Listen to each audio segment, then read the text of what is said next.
Moving on now, there have been reports that Pakistan has given the de facto control of Gilgit and Baltistan in Pakistan-occupied Kashmir to China, and that thousands of Chinese troops have already entered this part of Pakistan-occupied Kashmir. This should be a matter of huge concern to India, considering that China has been steadily encircling India and analysts have been openly talking about it. But the government of India has only a mellow reaction. Reports of 11,000 troops of China's People's Liberation Army moving into Pakistan-occupied Kashmir. That is sure to raise concerns in India.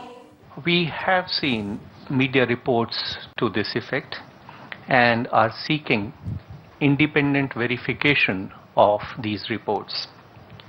If true, it would be a matter of serious concern, and we would do all that is necessary to ensure the safety and security of the nation. There are reports of simmering rebellion against the Pakistani rule in the Gilgit-Baltistan area of PoK. But observers feel that is an unlikely reason for Pakistan allowing Chinese troops into territories under its control.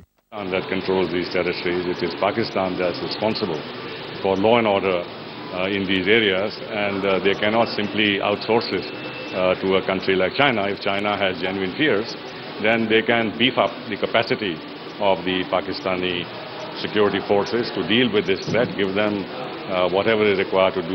But a strong presence in the zone also helps the larger Chinese plan of encircling India strategically. China is trying to entrench itself in Pakistan-occupied Kashmir, keeping its own ambitions in mind. It wants to become a major factor, an indispensable force in the region. On the other hand, India needs to protest vigorously against the provocative policies of the Chinese. China also has solid economic interests behind the move. It is involved in huge infrastructure projects in PoK, like a rail and road link for easy connectivity to the Gulf through Balochistan. Reports say the troops may be engaged in ensuring smooth completion of such projects.